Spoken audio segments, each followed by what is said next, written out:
11월 30일 소망의 화요 바이블 스터디 성경 공부에 오신 모든 분들을 예수 그리스도 안에서 사랑하고 축복합니다. 오늘은 찬송가 406장 고난 내 영혼 편히 쉴 곳과 풍랑이 일어도 안전한 보구 폭풍까지도 다스리시는 주의 영원한 팔을 의지하는 마음으로 힘차게 우리 김영미 집사님과 함께 찬양하시겠습니다.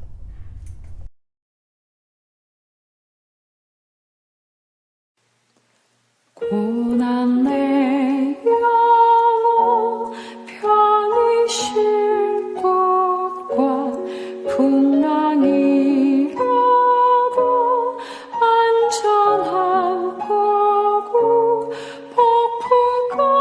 폭풍까지도 다스리시는 주의 영원한 팔을 지혜 주의 영원한 심판 함께 하사 항상 나를 붙드시니 어느 곳에 가든지 요동하지 않음은 주의 팔을 의지함이라. 세상 친구들 나를 버려도 예수 늘 함께 동행함으로 주의 은혜가 충만하리니 주의 영원한 팔을 지혜 주의 영원한 심판 함께 하사 항상 나를 붙드시니 어느 곳에 가든지 요동하지 않음은 주의 팔을 의지함이라. 나의 믿음이 연약해져도 미리 예비한 힘을 주시며 위태할 때도 안보하시는 주의 영원한 팔을 지혜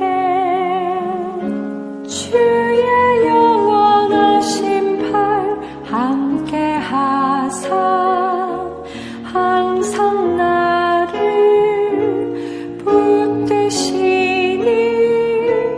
어느 곳에 가든지 요동하지 않음은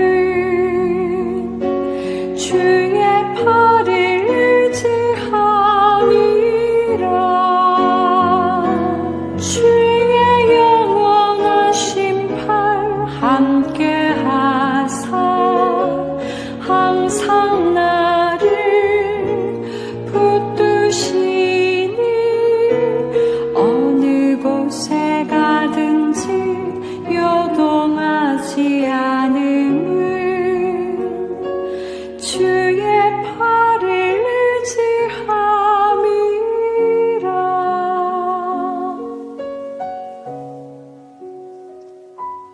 능치 못한 것 주께 없으니 나의 일생을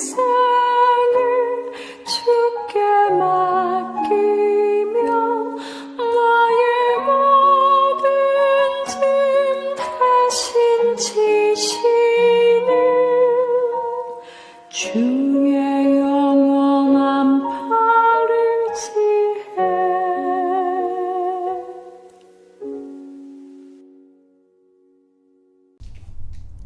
우리 시간 함께 기도하시겠습니다. 사랑과 은혜 하나님 감사합니다. 지난 봄학기와 또 가을학기에 하나님의 은혜 가운데서 이렇게 성경 공부할 수 있도록 소망의 모든 분들의 마음과 생각을 하나님 앞으로 모아주심을 감사드립니다. 하나님의 뜻 가운데서 우리가 하나님을 더 깊이 알아가고 성경 말씀 속에서 하나님께서 원하시는 뜻을 알아갈 수 있도록 축복하심을 감사드립니다. 하나님 말씀이 우리의 영적 지식만이 되어서 우리에게 교만을 가져오지 않게 하시고 하나님의 말씀이 우리의 신비에 새겨져서 우리 생활에 적용되며 하나님과 더 가까운 동행하는 성경 공부 시간이 될 수 있도록 남은 시간도 축복하여 주시옵소서. 오늘도 말씀을 들고 선포하실 우리 정성기 목사님에게 성령 충만한 말씀의 영을 더해 주시고 전해지는 말씀을 통해서 우리가 듣고 생활에 실현하며 하나님과 더 깊은 관계로 나아갈 수 있도록 말씀의 시간을 축복하여 주시옵소서. 오늘도 하나님께서 함께 하심을 임재하심을 감사드리며 예수 그리스도 이름으로 기도합니다. 아멘. 우리 이 시간 우리 시니어 사역에 계시는 정성기 목사님께서 시편 32편을 가지고 회개하면 복이 와요 라는 말씀을 전해주시겠습니다. 할렐루야. 소망의 어르신 여러분 안녕하십니까? 날씨가 많이 쌀쌀해졌습니다. 모두 건강하시죠? 예. 지난번에 제가 시편 30편으로 찾아뵙고 말씀을 나누었는데 오늘은 시편 32편으로 함께 말씀을 나누기 원합니다. 말씀을 들으실 때 하나님의 음성이 들려지고 또 말씀에 순종하게 되는 그런 은혜와 축복이 함께 하시기를 예수님의 이름으로 축원드립니다. 네, 우리 시편 말씀 시편 32편 말씀 한 절씩 교독하시겠습니다. 제가 먼저 읽고 마지막은 같이 읽겠습니다. 허물의 사함을 받고 자신의 죄가 가려진 자는 복이 있도다. 마음에 간사함이 없고 여호와께 정죄를 당하지 아니하는 자는 복이 있도다. 내가 입을 열지 아니할 때에 종일 신음함으로 내 뼈가 쇠하였도다. 주의 손이 죄하로 나를 누르시오니 내 진액이 빠져서 여름 가뭄에 마름같이 되었나이다. 내가 이르기를 내 허물을 여호와께 자복하리라 하고 주께 내 죄를 아뢰고 내 죄악을 숨기지 아니하였더니 곧 주께서 내 죄악을 사하셨나이다. 이로 말미암아 모든 경건한 자는 주를 만날 기회를 얻어서 주께 기도할지라 진실로 홍수가 범람할지라도 그에게 미치지 못하리이다. 주는 나의 은신처이오니 환난에서 나를 보호하시고 구원의 노래로 나를 두루시리이다. 내가 내 갈 길을 가르쳐 보이고 너를 주목하여 훈계하리로다. 너희는 무지한 말이나 노새같이 되지 말지어다. 그것들은 제갈과 굴레로 단속하지 아니하면 너에게 가까이 가지 아니하리로다. 악인에게는 많은 슬픔이 있으나 여호와를 신뢰하는 자에게는 인자하심이 두루리로다. 함께합니다. 너희 의인들아 여호와를 기뻐하며 즐거워할지어다. 마음이 정직한 너희들아 다 즐거이 외칠지어다. 아멘. 하나님의 말씀입니다. 제가 어렸을 때 재밌게 봤던 코미디 프로그램 중에 웃으면 복이 와요 라는 프로그램이 있었습니다. MBC에서 방송한 건데요. 1960년대, 70년대, 80년대 그리고 90년대까지 방송이 됐습니다. 그래서 그 시절에 한국에 사셨던 분들은 웃으면 복이 와요 라는 그런 프로그램을 기억하실 것입니다. 여러분 근데요 이 말이 진짜입니다. 웃는 사람은 행복하고 성공할 가능성이 높다고 기사가 나와 있습니다. 아이들은 하루 평균 400번 정도 웃는다고 합니다. 그런데 어른들은 하루에 몇 번 정도 웃을 것 같아요? 여러분은 어르신들은 하루에 몇 번 정도 웃으십니까? 평균을 내봤더니요 하루에 6번밖에 웃지 않는다고 합니다. 나이가 들면서 웃음을 잃고 더불어 건강도 잃게 되는 것이죠. 의학적인 측면에서 웃음은요 질병을 예방하기도 하고 치유하기도 합니다. 사람이 크게 한번 웃게 되면 몸속의 근육 650개 중에 231개 근육이 움직입니다. 그러면 인체 근육의 3분의 1이 움직이는 것이죠. 이렇게 웃음을 1분 동안 실컷 웃게 되면 10분 동안 에어로빅을 하거나 조깅을 하거나 자전거를 타는 것과 같은 효과를 낸다고 합니다. 또 웃음은 1000억 개에 달하는 뇌세포를 자극한다고 하죠. 또 웃음은 스트레스를 진정시키고요. 혈압을 떨어뜨리고 혈액순환을 개선시키는 효과가 있습니다.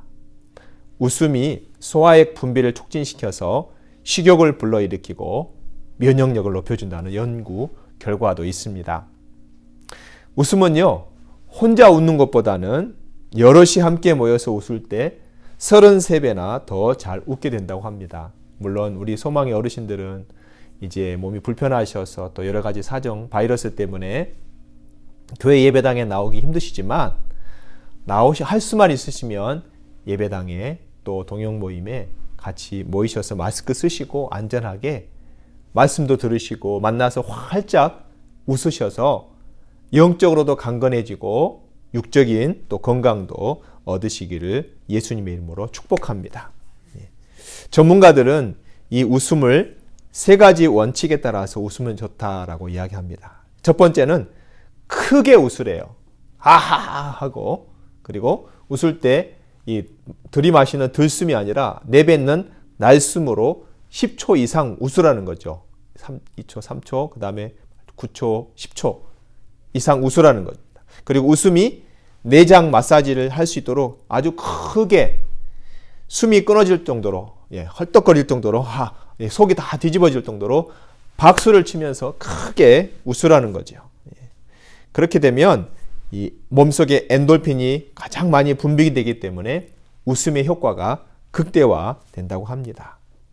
특히 숨이 끊어질 정도로 억지로라도 계속해서 10초 이상 웃게 되면 진짜 웃음으로 전환된다고 합니다.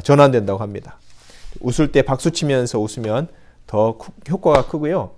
여러분 손자 손녀들 한번 보세요. 애들이 정말 신나서 웃을 때는 방바닥을 떼굴떼굴 구르면서 방방 뛰면서 환하게 웃는 것처럼 여러분도 저도 박장대소하고 웃어야 내장 마사지가 되고 전신 운동이 된다고 합니다.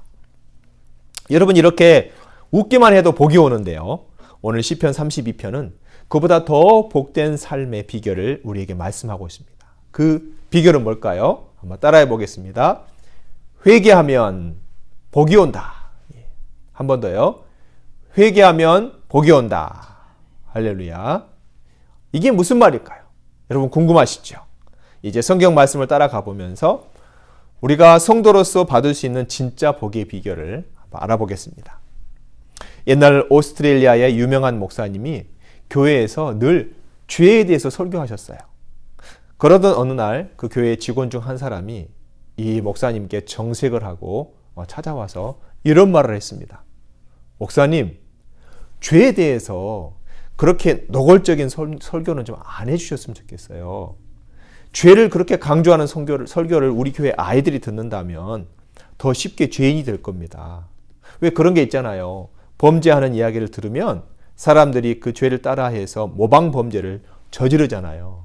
아무튼 목사님, 이 죄를 뭐라고 부르시던 간에 노골적으로 죄라는 단어는 사용하지 마시고 다른 말로 좀 바꿔주셨으면 좋겠어요 라고 목사님께 부탁을 드렸습니다.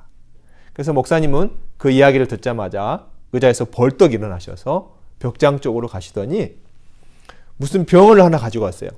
근데 그 병에 뭐라고 쓰였냐면 쥐약이라고 쓰여 있었어요. 그래서 목사님께서 그 병을 들고 하신 말씀이 무슨 말씀인지 알겠습니다. 이 라벨을 바꾸면 좋겠다는 말씀이시죠? 그런데 만약 제가 이 쥐약이라고 쓰인 라벨을 떼내고 메이플 시럽이라고 좀 더 부드러운 이 라벨을 갖다 붙인다면 생각해 보십시오. 이 이름이 부드러울수록 이것은 더 위험한 일이 아닐까요? 라고 설명을 하셨답니다. 오늘 우리가 읽은 이 시편 32편이 지니고 있는 가치 중에 하나가 여기에 있는 겁니다. 오늘 이 시편은요, 성도의 삶에서 고백하지 않은 죄, 회개하지 않은 죄가 얼마나 파괴적인 힘을 지녔는지 직접적으로 드러내고 있습니다.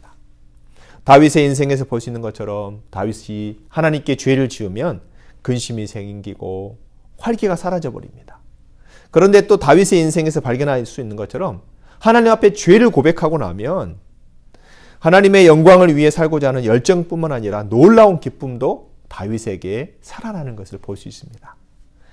영감 어린 이 웅장한 시편 32편을 통해서 우리는 죄를 고백하고 회개하는 일이 활기차고 승리하는 신앙의 필수요 진정한 하나님의 복을 받는 비결이라는 결론에 이르게 되는 것입니다. 이 시편은 다윗이 이스라엘의 왕으로 통치하던 시기를 반영하고 있습니다. 다윗이 후방에 남아서 있으면서 군대를 보내 암몬 족속과 전쟁을 치르게 했죠.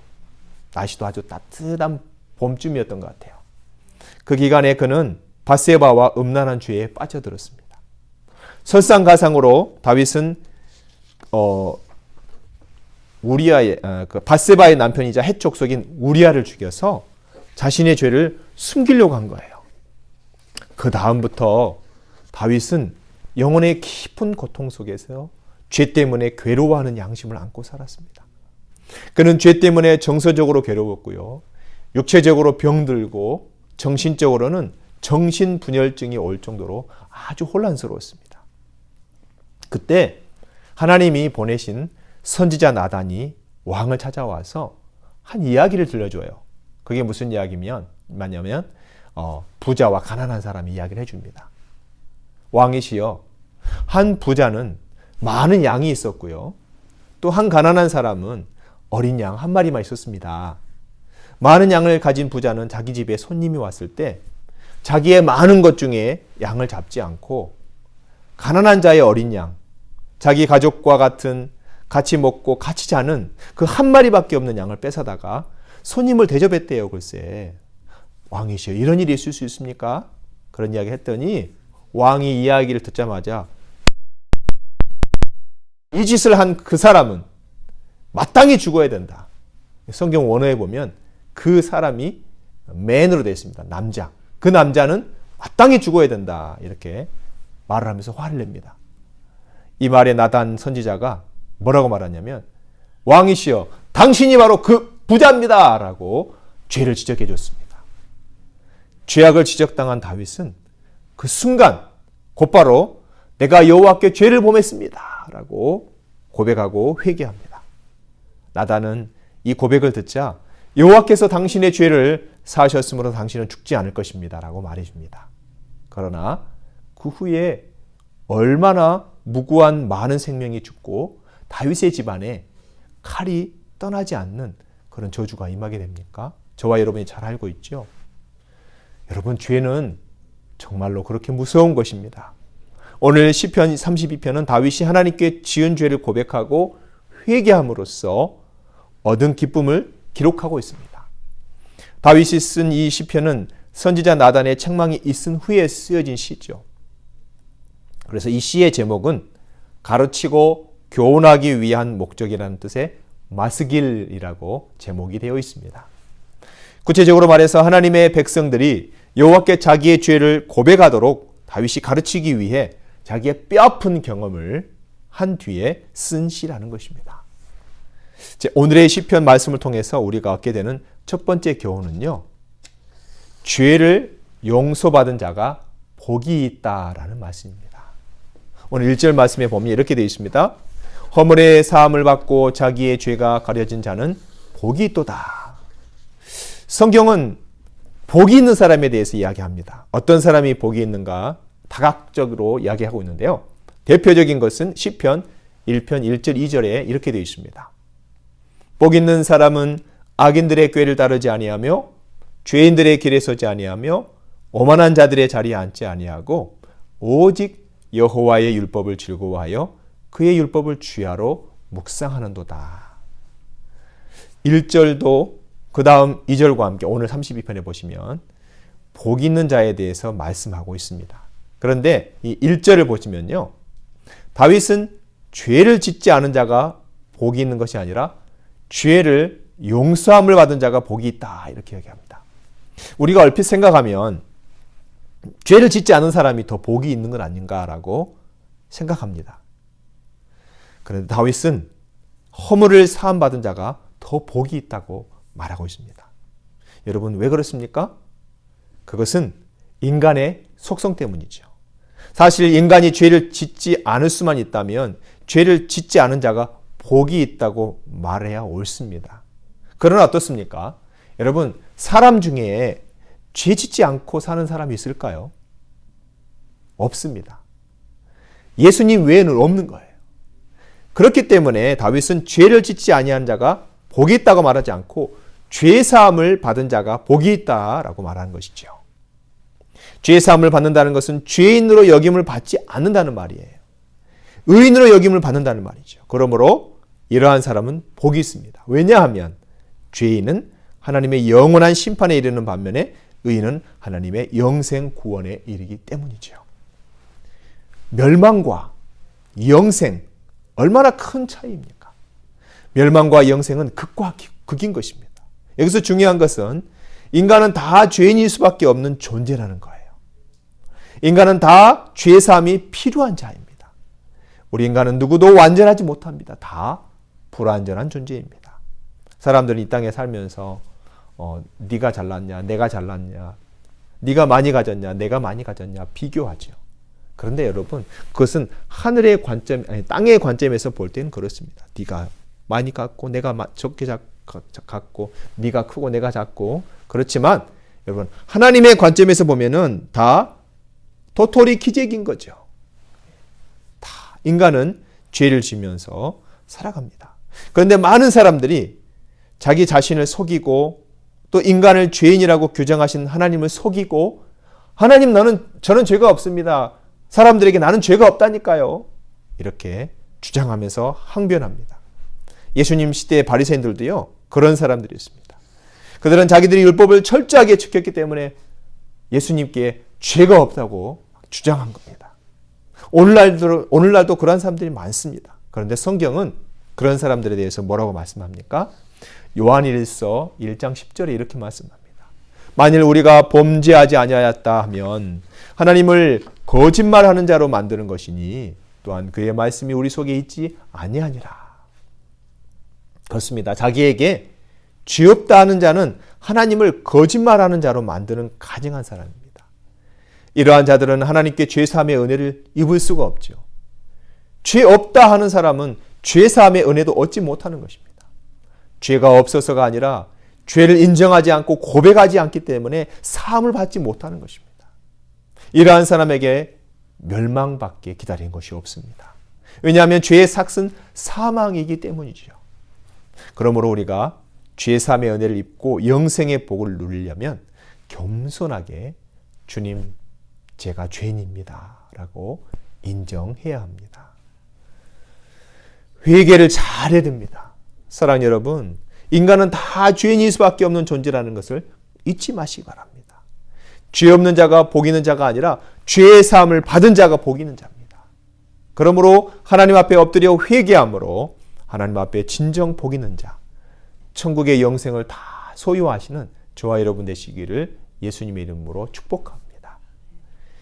1절 말씀 또 다시 한번 보시면요. 이렇게 되어 있습니다. 허물의 사함을 받고 자신의 죄가 가려진 자는 복이 있도다. 이렇게 말씀합니다. 다윗은 그 죄의 가리움을 받은 자가 복이 있다고 말하는데요.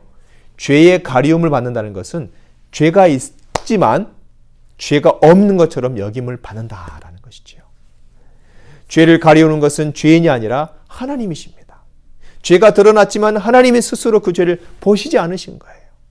죄가 있었지만 죄가 없는 것으로 여겨주시는 것이죠. 그래서 제가 이제 목회하면서 어느 성도님 되게 신방한다 그러면 그렇게 한대요. 어떤 분은 집안에 널려 있는 물건을 방 하나에다가 다 집어넣는 거. 그래서 목회자가 또 손님이 오시는 공간만 깨끗하게 해놓고 마치 깨끗했던 것처럼 안 보이니까 깨끗한 것처럼 아는 거 그렇게 간주를 하는 거죠.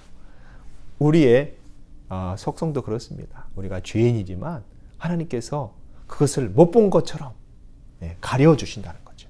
그래서 하나님의 측면에서 그렇게 해주시는 하나님의 은혜인 것입니다. 오늘 본문을 통해서 우리가 두 번째로 얻는 교훈이 이겁니다. 회개만이 죄를 가리우는 유일한 방법입니다. 앞에서 말씀드렸던 것처럼 다윗은 죄를 가려보려고 인간의 꾀를 내서 죄를 저질렀습니다. 이제 다윗의 죄는 가려질 것처럼 보인 거죠. 인간의 방법으로. 완전 범죄를 한 것 같았습니다. 그러나 실상 다윗의 죄는 가려진 것이 아니었죠. 자기 힘으로 가려질 수가 없는 거죠. 왜냐하면 다윗이 자기가 죄인이라는 것을 알고 있었고요. 죄책감에 시달려야 했던 것입니다. 그는 밧세바 사건 이후로 잠을 제대로 잘 수 없었을 것입니다. 뿐만 아니라 누가 그 죄를 알고 있습니까? 하나님이 알고 계시죠. 사람들이 말합니다. 쉬, 조용해. 아무도 몰라. 너하고 나만 조용히 하면 아무도 몰라. 라고 이야기합니다. 그러나 여러분 절대 그렇지 않습니다. 하나님이 보고 계시고 땅이 알고 낮의 새가 밤의 쥐가 다 듣고 있는 겁니다. 비밀이라는 건 없는 거죠. 다윗은 하나님의 심판을 생각하며 두려워했습니다. 결국 그의 뼈는 쇠하여 가고 진액은 여름 가물에 마름같이 됐습니다. 사는 게 사는 것이 아니죠. 무슨 말입니까? 인간적인 방법으로 죄를 가릴 수 없는 것입니다. 사람은 다른 사람을 속일 수는 있습니다. 죄를 짓고 다른 사람 앞에서는 내가 의인인 척 할 수 있습니다. 사람들에게 존경까지 받을 수도 있습니다. 그러나 자기 양심은 속이지 못하는 것이죠. 하나님은 더더욱이나 속일 수가 없습니다. 어떤 인간적인 방법으로도 자기 양심과 하나님 앞에서 죄를 가릴 수는 없는 거죠. 우리가 죄를 가릴 수 있는 유일한 방법은 죄를 회개하는 것입니다. 하나님 앞에 자기 죄를 솔직히 고백하고 용서를 구하는 것이죠. 하나님은 죄인이 죄를 자백하고 회개하면 죄를 사해 주시고 우리를 모든 불의에서 깨끗하게 해주신다 말씀하셨습니다. 분명히 죄가 있지만 죄인으로 여기지 아니하시는 거죠. 말하자면 회개한 자의 죄는 하나님 앞에서 가려지는 겁니다. 덮여버리는 겁니다. 마치 모든 더러운 것들이 하얀 눈이 소복히 쌓이게 되면 온 세상이 다 하얗게 되는 것이죠. 그렇습니다. 회개입니다. 회개만이 죄를 가리우는 유일한 방법입니다. 본래 회개는 자기 죄를 자백함으로 자기 죄를 드러내는 것이지만 부끄럽지만 역설적이게도 그것은 자기 죄를 가리우는 유일한 방법이 됩니다. 하나님은 회개하는 자의 죄를 사하고 다시는 기억지 않으신다고 예레미야 31장 34절을 말씀합니다. 이처럼 확실하게 죄를 가리는 방법이 또 어디 있겠습니까? 하나님께 죄사함을 받은 자는 이미 죄를 해결받았기 때문에 양심의 가책도 받지 않습니다. 그러므로 여러분에게 죄가 있다면 여러분 스스로 가려고 하지 마십시오. 하나님께 자백하시고 회개하시고 훌훌 다 털어버리십시오. 그러면 하나님이 여러분의 죄를 없는 것처럼 덮어주시고 가려주실 것입니다. 그런 복과 은혜가 저와 여러분에게 있으시기를 기도합니다. 오늘 시편에서 얻는 세 번째 교훈은요. 하나님의 징계는 보약과 같습니다. 3절 4절 읽어보겠습니다. 내가 입을 열지 아니할 때에 종일 신음함으로 내 뼈가 쇠하였도다. 주의 손이 주야로 나를 누르시오니 내 진액이 빠져서 여름 가뭄에 마름같이 되었나이다. 3절을 보면 다윗은 적어도 수개월 동안 자신의 죄를 숨기며 살면서 회개하지 않고 침묵했던 것 같습니다. 그러나 그의 내면은 양심으로 잠잠하지 못하고 종일 신음하는 거예요. 끙끙 앓는 것입니다. 이처럼 성도의 회개하지 않은 죄는 그의 심령이 공고하게 되어서 마치 뼈가 녹아 없어지는 듯한 고통을 겪게 되는 거죠. 4절에 뭐라고 되어 있습니까? 다윗은 자신의 죄를 토설치 아니하므로 하나님의 손이 주야로 자신을 눌렀다고 말합니다. 그로 말미암아 여러분 사람의 손도 아니고 하나님의 손으로 누르게 되니 진액이 화해서 여름 가뭄에 마름같이 됐다고 말합니다. 하나님의 손이란 범죄하고도 회개하지 않은 자의 양심을 채찍질하시는 하나님의 역사 또는 하나님의 징계의 채찍질을 의미하죠. 그리고 진액이 여름 가뭄에 마름같이 되었다는 것은 여름 가뭄에 땅이 쫙쫙 메말라서 갈라지는 것 같은 영혼이 매우 파리해진 그런 상태를 말하는 것입니다. 하나님은 다윗이 범죄하고도 회개치 않은 차 성령을 통하여 그의 양심을 채찍질함으로 그의 심령으로 하여금 영적인 고갈 상태에 이르게 하는 것입니다. 이것이 다윗에게 굉장히 쓰디쓴 고통이었습니다. 그의 고통은 여름 가뭄 때문에 말라 타 들어가는 논밭을 바라보는 그 농부의 고통, 그 이상의 고통이었습니다. 뿐만 아니라 그는 뼈가 쇠하는 고통 가운데 신음할 수밖에 없었습니다. 그런데 그에게 임한 그런 고통은 도리어 그에게 귀한 보약이 된 거예요. 여러분 왜 그렇습니까? 그는 그러한 고통을 견디지 못하고 마침내 하나님께 죄를 자복했고 그로 말미암아 그는 하나님으로부터 죄 사함을 받았기 때문입니다. 그동안 다윗은 죄라는 독약을 삼키고 이것을 어떻게 할까? 이것을 어떻게 토할까? 방법을 몰라서 그저 그 독을 품고 고통 가운데 끙끙 앓고 신음하고 있었는데 하나님의 채찍이라는 귀한 보약을 통해서 이 해독제를 통해서 마침내 죄의 독약을 토해낼 수 있었고 결국 그의 영혼이 호전되기 시작한 것입니다. 이러한 사실이 우리에게 뭘 가르쳐주고 있을까요? 바로 하나님의 징계의 채찍은 우리의 몸과 영혼에는 쓰지만 그것은 결국 우리를 살게 하는 보약이라는 것입니다. 해독제라는 것입니다. 여러분, 보약은요, 약한 몸을 강하게 해주고 우리 몸에 있는 나쁜 독소를 제거해 줍니다. 그래서 적절한 운동과 함께 보약을 잘 섭취하게 되면 온갖 병으로부터 자신을 보호할 수 있는 이 면역력이 강하게 되는 것입니다. 그런데 이 보약이 딱 한 가지 단점이 있습니다. 뭡니까? 너무 써서 먹기 불편하다는 거죠. 그럼에도 불구하고 사람들은 자기 건강을 위해서 비싼 돈을 주고 보약을 사서 그 쓰디쓴 고통을 감내하면서 사탕 하나 준비해놓고 보약을 쭉 마신 다음에 사탕 먹고 그것을 참기 위해서. 왜 그렇습니까? 좋으니까. 내 몸을 살리기 때문에. 그래서 하나님의 징계가 성도들에게는 마치 이 보약과 같이 보입니다. 하나님의 징계는 사람에게 너무 쓰고 고통스러운 맛을 지니고 있습니다. 때로는 뜨거운 눈물을 흘리기도 하고 낙심하기도 하고 가슴 한구석에 큰 상처를 내고 공허감을 맛보게 할 수도 있습니다. 그러나 그 쓰디쓴 고통의 맛이 결국 귀한 열매를 가져오게 하는 선한 것임을 우리는 명심해야 합니다. 히브리서 12장 10절 11절에 이렇게 말씀합니다. 그들은 잠시 자기의 뜻대로 우리를 징계하였거니와 오직 하나님은 우리의 유익을 위하여 그의 거룩하심에 참여하게 하시느니라. 무릇 징계가 당시에는 즐거워 보이지 않고 슬퍼 보이나 후에 그로 말미암아 연단받은 자들은 의와 평강의 열매를 맺느니라. 아멘.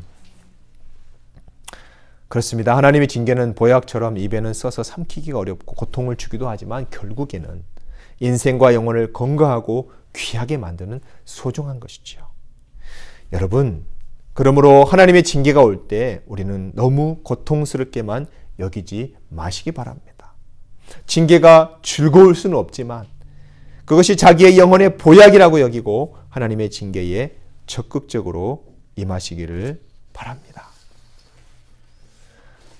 우리의 영혼은 이 보약 없이는 절대로 건강해질 수 없고 영혼의 질병은 더 심해져서 결국에는 중한 질병을 치료하기 위해 더 큰 징계의 고통을 당할 수밖에 없다는 것이죠. 그러므로 여러분은 하나님께서 주시는 귀한 징계의 보약을 받게 되시면 잘 받으시는 성도가 되시길 바랍니다. 하나님의 징계는 나에 대한 하나님의 관심과 사랑이고 축복과 은혜입니다. 여러분, 사랑하는 부모가 자녀에게 보약을 주지요. 사랑하는 남편이 아내에게 보약을 지어주죠. 사랑하는 사람이 사랑하는 사람에게 보약을 주는 겁니다. 하나님은 고난이라는 가시보자기에 쌓인 축복을 우리에게 주신다는 것이죠. 죄를 범했는데도 징계가 없다는 것은 오히려 나를 사랑하지 않는다는 무관심에 표현이 있음을 기억하시는 은혜가 있으시기를 소망합니다. 여러분 5절을 보시면요. 다윗은 마침내 자신의 죄를 하나님 앞에 자복합니다. 그리고 하나님께서는 곧 그의 죄악을 용서해 주셨습니다.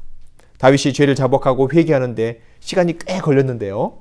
하나님께서는 그 죄의 고백을 듣자마자 기다리셨다는 듯이 바로 용서해 주십니다. 이것도 우리에게 복이지요. 그리고 6절 말씀처럼 우리가 회개할 기회를 놓치지 말아야 됩니다. 이로 말미암아 모든 경건한 자는 주를 만난 기회를 얻어서 주께 기도할지라 라고 공고하고 있습니다. 회개한 사람, 하나님께 죄 용서를 받은 사람에게는 큰 홍수도 그에게 닿지 못할 것입니다. 어떤 재앙이 와도 그를 해치지 못할 것입니다. 왜 그렇습니까? 하나님의 은혜와 구원의 복이 그를 둘러싸고 감싸고 든든히 보호하고 있기 때문입니다. 또한 8절 말씀처럼 회개한 사람에게 하나님께서 우리가 갈 길을 가르쳐 보여주시고 그 길을 훈계해 주시고 조언해 주실 것입니다.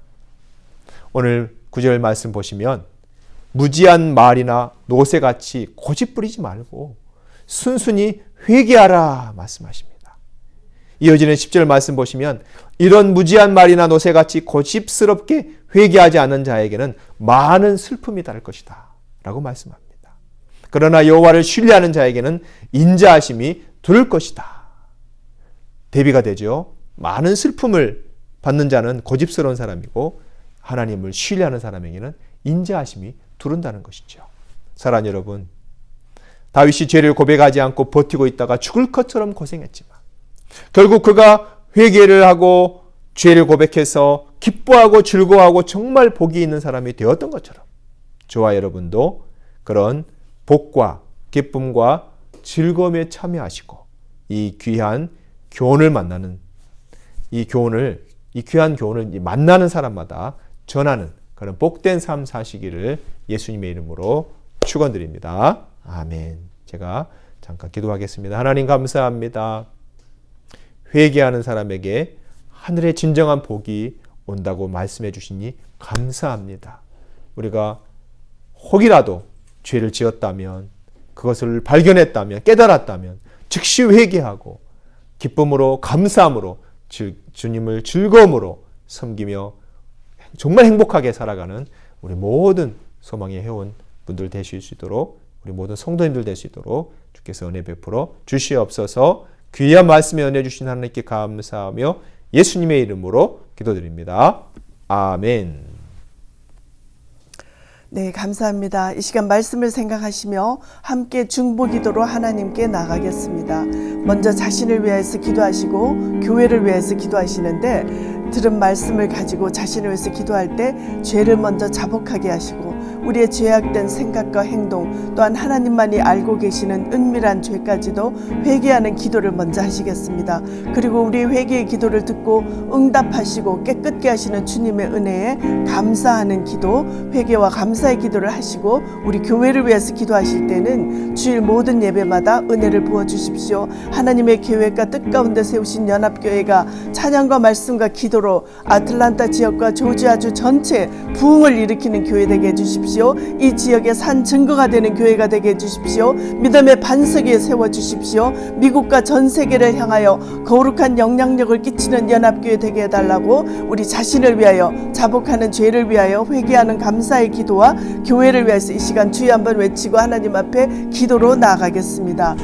주여 아버지 하나님 은혜를 감사합니다. 주님 우리를 바라보게 하심을 감사합니다. 자신의 모습 추하고 더러운 모습을 바라보게 하심을 감사합니다. 오 아버지 하나님 우리의 더럽고 추한 모든 죄를 예수 그리스도의 보혈로 이 시간 정결케 되기를 원합니다. 깨끗게 되기를 원합니다. 온전케 되기를 원합니다. 알지 못하는 사이에 죄를 범한 모든 것들이 이 시간 예수 그리스도의 보혈만을 의지하여서 하나님 깨끗게 되고 정결케 되기를 원합니다. 하나님 우리의 죄악된 생각을 용서하시옵소서. 죄악된 행동을 용서하시옵소서. 하나님만이 알고 계시는 은밀한 죄까지도 이 시간 아버지 하나님 앞에 회개할 때 깨끗게 하시고 정결케 하시고 온전케 하여 주시기를 간절히 빌고 원합니다. 하나님 그러한 우리의 회개의 기도를 듣고 응답하여 주신 하나님께 감사드립니다. 하나님 아버지 지금까지도 하나님께서 인도하신 그 모든 은혜를 인하여서 감사드립니다. 하나님 함께 하시고 도우시고 인도하여 주시옵소서. 우리를 깨끗게 하셔서 하나님 앞에 나가기에 부족함이 없게 하시고 하나님의 발 앞에 엎드려 기도할 때 하나님 듣고 응답받기에 부족함이 없는 하나님 우리 자신이 되도록 인도하여 주시옵소서. 하나님 아버지 이 시간 교회를 위해서 기도합니다. 주일 모든 예배마다 은혜를 부어주시옵소서. 하나님의 계획 속에 세우셨습니다. 모이기에 힘쓰는 교회 되게 하시옵소서. 하나님 앞에 드리는 예배마다 찬송하게 하시옵소서. 여호와 하나님을 바로 알고 깨닫는 예배 되게 하시옵소서. 찬송 가운데 계신 하나님을 만나고 돌아가는 예배 되게 하시옵소서. 하나님의 일은 하나님의 뜻과 하나님의 방법대로 사용되도록 하나님 연합교회를 축복하여 주시옵소서. 아버지 하나님 그리하여서 모여서 예배 드릴 때마다 주의 진리를 깨닫는 예배 되게 하시고 우리가 깨달은 복음을 아버지 하나님 예배 가운데 깨달은 복음을 하나님을 위해 증거하는 연합의 모든 성도가 될 수 있도록 하나님 축복하시고 도와주시옵소서. 우리와 함께 하시는 주님을 아버지 하나님을 찾는 모든 연합의 성도들에게 임하여서 함께 구하시고 아버지 하나님께서 예배하신 은혜를 베풀어 주시기를 간절히 빌고 원합니다. 아버지 하나님을 아는 것만을 의지하는 것임을 아버지 하나님 깨닫는 이 시간 아버지 하나님 예배의 시간 말씀의 시간 되게 주님 축복하여 주시옵소서. 하나님 역사하시고 도우시기를 원합니다. 연합교회를 통하여서 하나님의 놀라운 역사가 일어나도록 함께하여 주시옵소서. 아버지 하나님의 축복을 감사드립니다. 이 시간 우리 담임 목사님과 교회에 소속된 모든 목회자들을 위해서 기도해 주시고 이어서 교육부와 주일학교 2세 영적 교육을 담당하는 모든 목사님, 전도사님, 집사님, 교사님들을 위해서 기도하시는데 우리 손종은 담임 목사님 늘 말씀의 영이 넘치게 하시고 영감의 샘이 마르지 않게 하시고 입술의 권세와 말의 권세, 혀의 권세를 더해 주셔서 하나님께서 주시는 영적 축복 속에 거하여 이제는 손을 얹은 즉 나음 있는 이적과 기사도 행하여 하나님께서 귀히 쓰시는 손종은 담임 목사님 되도록 축복해 주시기를 기도해 주시고 우리 교회 소속된 많은 부목사님들이 계십니다. 한 분 한 분을 기억하시고 하나님께서 그분들에게도 동일한 은혜를 내려주셔서 담임 목사님과 동력하는 일에 조금 더 어려움이 없게 하시고 성령 충만하며 날마다 말씀과 기도 속에 무릎 꿇고 엎드려 기도하는 주님의 귀한 종들이 되게 해달라고 기도해 주시기를 원합니다. 이어서 우리 교육부를 위해서 기도할 때 주일학교 2세 영적 교육을 담당하는 교육부의 모든 목사님, 전도사님, 간사님, 집사님들을 위해서 기도하는데 우리 어린 영혼들이 믿음 안에서 성장하도록 그 아이들이 자라서 장래 하나님의 기쁨이 될 주의 일꾼들이 쏟아져 나오는 연합교회 교육부가 되도록 우리 담당하는 모든 분들을 축복해 주시기를 기도해 주시고요. 또한 하나님을 개인적으로 만나고 경험하는 교육부의 어린 자녀들이지만 하나님만을 바라볼 수 있게 해달라고 우리 담임 목사님, 교회 소속된 목회자, 교육부를 위해서 이 시간 주여 한번 외치고 하나님 앞에 기도로 나아가겠습니다. 주여 아버지 하나님 이 시간 주님 앞에 아버지 하나님께서 세우신 귀한 손종은 담임 목사님을 위해서 기도하기를 원합니다. 하나님 오늘도 하나님 은혜 장중에 붙들어 주시옵소서. 아버지 하나님 말씀을 준비하실 때마다 그 영감의 샘이 마르지 않게 하시옵소서. 매일 아침 아버지 하나님 매일 묵상하며 하나님 말씀을 들고 나갈 때마다 하나님의 놀라운 역사가 임하여 주시며 성령 충만케 하시고 말씀의 영이 넘치게 하시고 기도의 영이 아버지 하나님 넘치도록 축복하여 주시옵소서. 그리할 때 말씀을 선포할 때마다 그 입술의 권세를 주시고 말의 권세를 주시고 혀의 권세를 더해 주셔서 독수리의 날개침 같은 능력 있는 주의 장중에 온전히 붙들어 주시옵소서.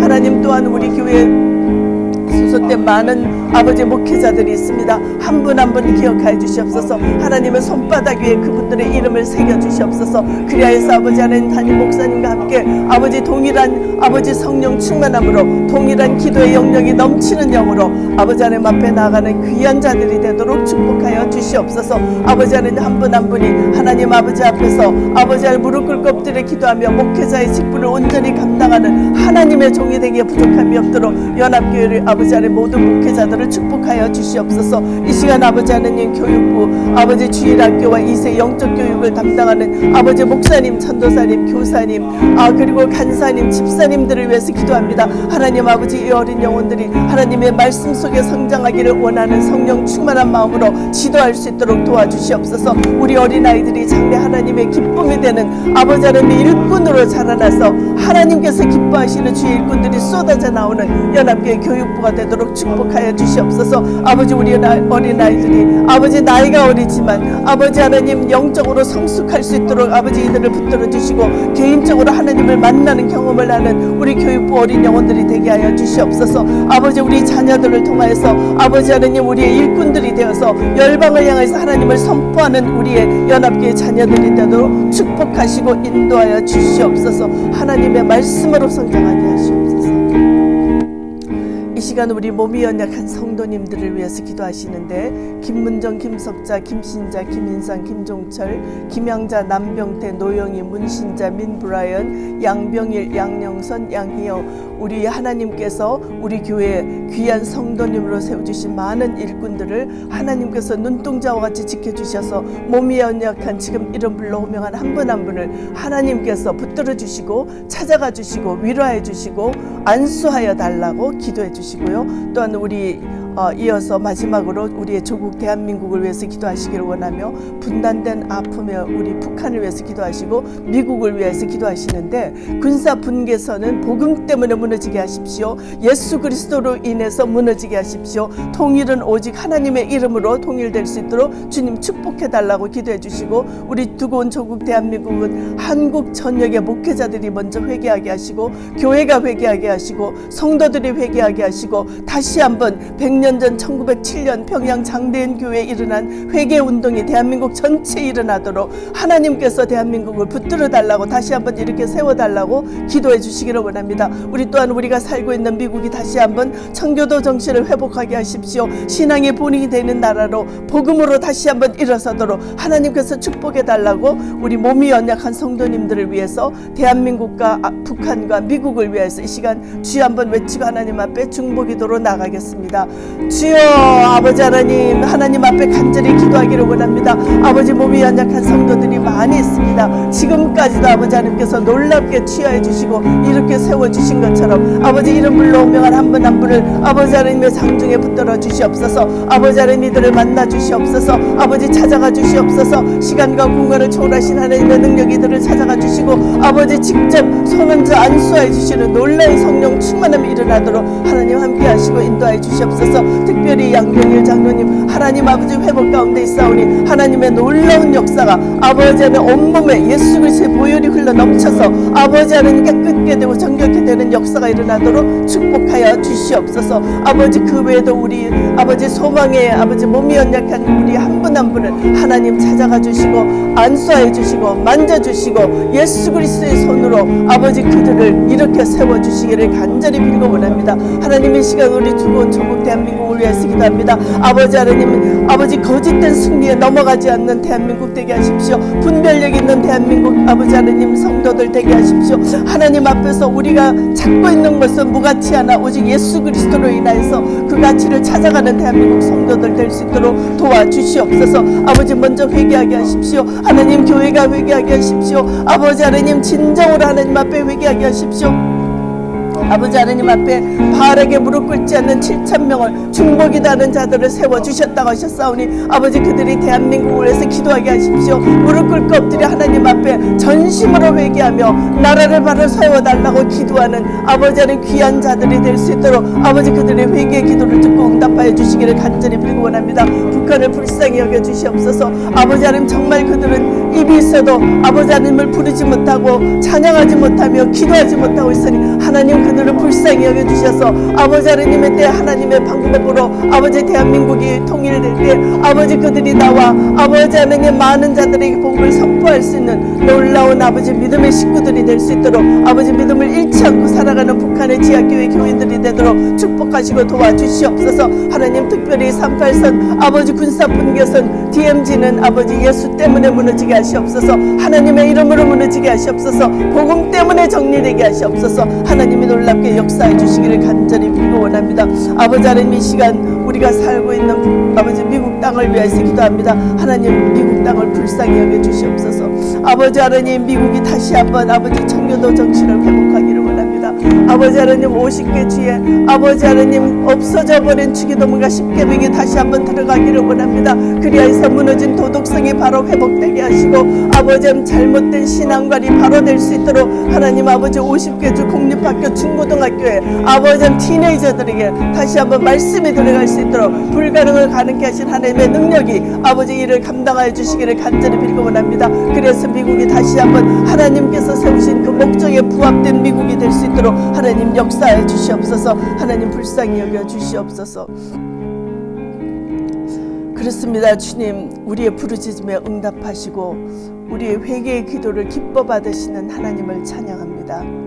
하나님만이 우리의 인생의 주가 되시며 우리의 모든 인생을 통제하시고 다스리는 분이심을 하나님 앞에 고백하게 하심을 감사합니다. 주님 다시 오겠다고 약속하셨습니다. 그 주님을 기다리는 믿음으로 하나님 한 분만으로 만족하는 우리 소망의 모든 성도님들이 되도록 축복하여 주시옵소서. 오늘 들은 시편의 말씀처럼 자신의 죄를 하나님 앞에 자복하여 회개하는 기쁨으로 다시 한번 복을 누리는 소망의 모든 성도님들이 되도록 축복하여 주시옵소서.